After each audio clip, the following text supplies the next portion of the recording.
दोस्तों एक समय था जब भारत कच्चा तेल खरीदने के लिए तेल उत्पादक देशों के पीछे घूमता था और अगर कोई देश तेल देने के लिए तैयार हो जाता था तो उनसे डिस्काउंट देने के लिए रिक्वेस्ट करता था और लगभग सभी देश डिस्काउंट देने के लिए मना कर देते थे क्योंकि उन देशों को लगता था कि उनसे तेल खरीदना भारत की एक मजबूरी है। लेकिन अब हालत पूरी तरह से बदल गई है। वो दौर अलग था, ये दौर अलग है। वो समय अलग था, ये समय अलग है। अब भारत सिर्फ भारत नहीं, अब भारत एक विकासशील भारत है और बहुत जल्द विकसित भारत बन जाएगा। और इस बात का सबूत भी मिल रहा है। जो देश हमें पहले मना करते थे वो अब रिक्वेस्ट कर रहे हैं कि भारत हमसे डील कर ले, 1-2 साल के लिए एग्रीमेंट कर ले। आज अपने प्यारे भारत की बढ़ती हुई इकोनॉमी और क्रूड ऑयल की बढ़ती हुई डिमांड को देखते हुए दुनिया भर के कई तेल उत्पादक देश भारत के साथ लॉन्ग टर्म एग्रीमेंट साइन करना चाहते हैं। इन तेल उत्पादक देशों को भारत पर इतना ज्यादा भरोसा है कि वो अभी तेल देकर 2 महीने बाद पेमेंट लेने को तैयार हैं। कुछ देश तो ये भी कह रहे हैं कि भारत जितना चाहे उतना क्रूड ऑयल खरीद सकता है। वो भारत की सभी शर्तों को मानने के लिए तैयार हैं। पैसा 6 महीना बाद दीजिएगा चलेगा, बट हमसे तेल ले लीजिए। और असल में ये है भारत की ग्रोथ। इसे आप अपने प्रैक्टिकल एग्जांपल से समझिए। आप किसी दुकानदार के पास जाकर के रिक्वेस्ट करते थे कि हमें उधार दे दीजिए, अगले मंथ जब मुझे पैसा मिलेगा तो मैं आपकी पैसा चुकता कर दूंगा। लेकिन आपको कोई देश उधार नहीं देता था। उसके बाद अब एक ऐसा समय आया कि वही दुकानदार आपको बोल रहा है कि भाई आपको जितना सामान लेना है ले लो, पैसा 4 महीना बाद देना। तो आपके चेहरे पर कितनी स्माइल होगी। इसका मतलब साफ है कि आप ग्रो कर चुके हैं और वही चीज अब भारत के साथ हो रहा है। तो बहुत कुछ जानने को मिलेगा इस वीडियो में कि आखिर ऐसा हो क्यों रहा है, आखिर ये बाजी कैसे पलटा, आखिर ऐसा आज से 70 साल पहले क्यों नहीं हुआ, अब ये क्यों हो रहा है, आखिर भारत के जियोपॉलिटिक्स में ऐसा क्या चेंज हो गया कि ये जितने भी अरब कंट्री हैं सब भारत से दोस्ती करना चाहते हैं। चलिए समझते हैं इस वीडियो के माध्यम से। नमस्कार दोस्तों, मैं हूं विकास और आप देख रहे हैं ऑल इंडिया अफेयर्स।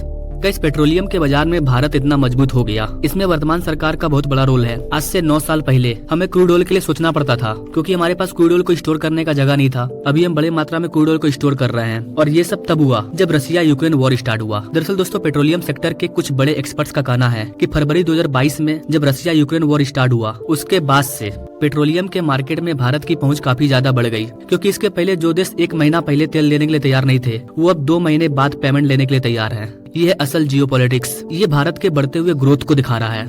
ये बात तो हम सभी जानते हैं कि सेंसेक्स लगाने के बाद भी भारत ने रसिया से क्रूड ऑयल इंपोर्ट किया। भारत के अलावा चीन ने भी रूस से क्रूड ऑयल खरीदा और आज भी खरीद रहा है। आपको बता देगा इसकी भारत और चीन ये दोनों मिलकर के रसिया से काफी ज्यादा क्रूड ऑयल खरीदते हैं क्योंकि इन दोनों देशों के पास ऑयल को रिफाइन करने का रिफाइनरी मौजूद है। इसलिए दोनों देश भारी मात्रा में कच्चे ऑयल को खरीदते हैं और अपनी रिफाइनरी में रिफाइन करके इसे अलग अलग देशों में बेचते हैं। और चाइना और भारत दोनों ग्रो कर रहे हैं। लेकिन दुनिया को चीन के ग्रोथ पर शक है। कई देश ये मानते हैं कि फ्यूचर में चाइना का जो ग्रोथ है वो कम हो जाएगा क्योंकि अभी हाल ही में न्यूज सामने आई थी कि चाइना की जो FDI है वो माइनस में जा चुकी है। इस पर मैंने भी वीडियो बनाया था, आई बटन पर क्लिक करके आप देख सकते हैं कि चाइना की जो FDI है वो पहली बार माइनस में जा चुकी थी। जी हाँ गाइस, पहली बार। तो जो भी बड़े बड़े इन्वेस्टर हैं उनको ये डर है कि अगर वो चाइना में अपना पैसा इन्वेस्ट करेंगे तो उनका पैसा डूब न जाए। इसके अलावा कई अमेरिकन बिजनेसमैन जो पहले चीन में बिजनेस ऑपरेट कर रहे थे, वहाँ पर अपना इन्वेस्ट कर रहे थे, वो भी अब पीछे हट चुके हैं। इसलिए चाइना का जो ग्रोथ है वो अब धीरे धीरे कम होता जा रहा है। और वहीं दूसरी ओर लाख खामियों के बावजूद भारत का जो ग्रोथ है वो लगातार बढ़ते जा रहा है।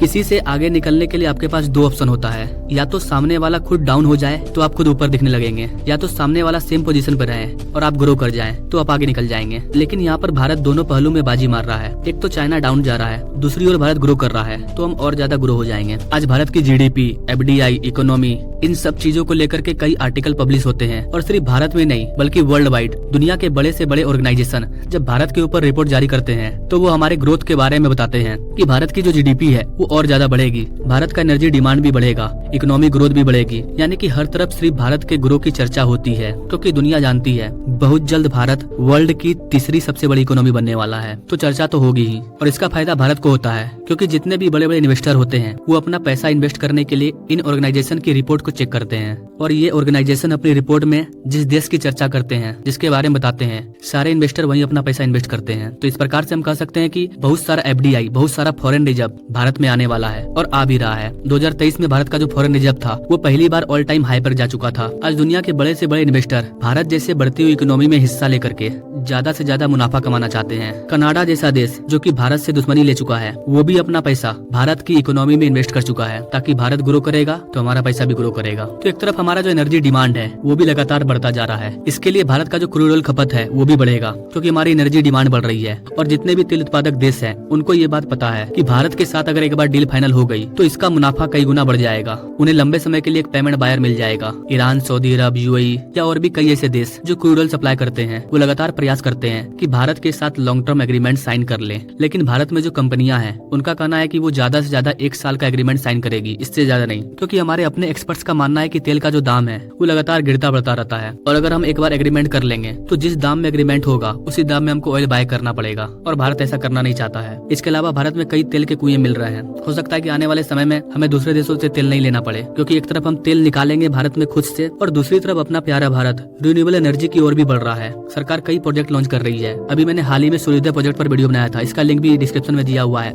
या आई बटन पर क्लिक करके आप देख सकते हैं कि भारत सरकार भारत के 1 लाख घरों में सोलर पैनल को बैठाएगी, जिससे कि लोगों की एनर्जी का डिमांड पूरा हो। सरकार से सरकारी बिजली लेने की जरूरत नहीं पड़े, छत पर ही सोलर सिस्टम लगा रहेगा और उनके घर में ही बिजली बनेगा और वो खुद की बिजली को यूज करेंगे। तो भारत सरकार कई ऐसे प्रोजेक्ट ला रही है जिससे कि देश को ग्रीन एनर्जी मिले। तो दोस्तों ये थी भारत के ग्रोथ की कुछ जानकारी, पेट्रोलियम इंडस्ट्री से जुड़े कुछ बड़े अपडेट। आपको क्या लगता है गाइस, भारत को क्रूड ऑयल के लिए लॉन्ग टर्म एग्रीमेंट साइन करना चाहिए, या भारत जो कर रहा है वो सही है? भारत के जो फॉरेन मिनिस्टर हैं, भारत के जो एक्सपर्ट्स हैं, क्या वो सही कर रहे हैं? आपको क्या लगता है गाइस, आप क्या कहना चाहेंगे? आप अपने राय कमेंट बॉक्स में जरूर दीजिए, और ऐसे लेटेस्ट अपडेट के बारे में जानने के लिए मेरे चैनल से जरूर जुड़िए। Now thank you for watching. मिलते हैं अगले वीडियो में एक नई जानकारी के साथ, तब तक के लिए जय हिंद।